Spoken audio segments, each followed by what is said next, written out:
In this tutorial, we'll be looking at arrays in C#. An array, if you don't know, is basically a data type which can have multiple values stored to it. So for example, you can have an array that is a string, and as long as it has the same strings in there, you can have a string of names. In this case here, we have an array of integers.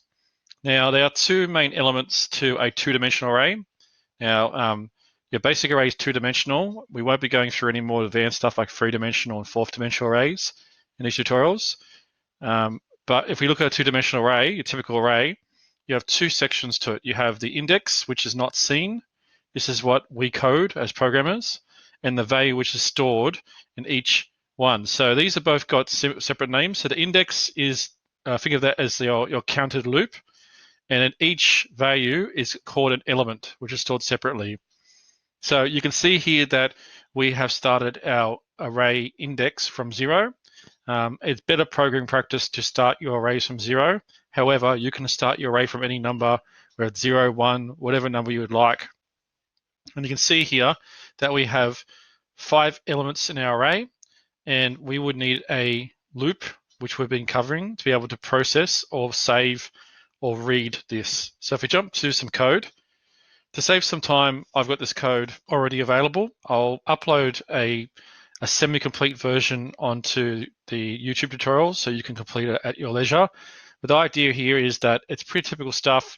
The difference here is the way we declare an array is slightly different to the way we declare a normal variable. So a normal variable, usually at the beginning, we have the name of it, then the data type of it, plus the name. But here we are declaring with the open and closed square brackets that this is going to be an array of strings. And we've also declared here, inside here, that there will be 10 elements or 10 values that can be stored within this array. So what I've done is I've hard-coded the array, which means I've stored physical values in there, which cannot be changed. And you can see here that I started counting from 0. And for each of the elements of the array, I have hard-coded a phrase. And the idea of this is that it will print each of these phrases out one after another.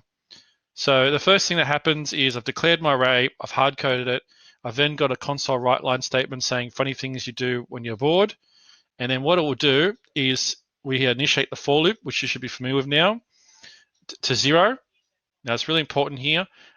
If I set that as 1, then it won't go through the whole array here because I've started counting from 0. So it's really careful if you're going to initialize your array as either 0 or 1, it will have an impact on the length of your array.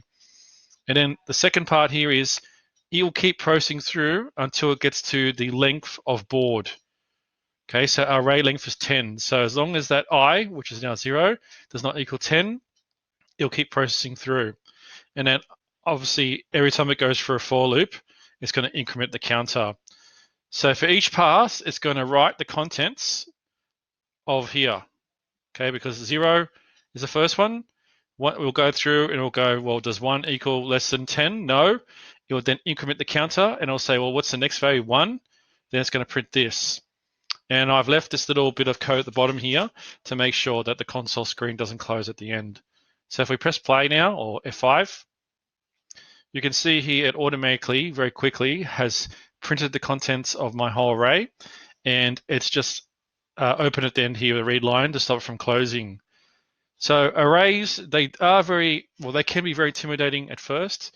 However, they are probably one of the most useful data structures inside programming. We use them every day, whether or not we're doing a search on Google or whether we're buying something on Amazon, because basically the only way that we have at the moment that is easy to process and add values to a data type.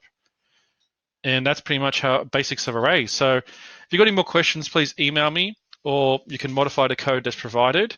I do encourage you to do the extension activities and to play around with the data inside there. Thank you for watching the video.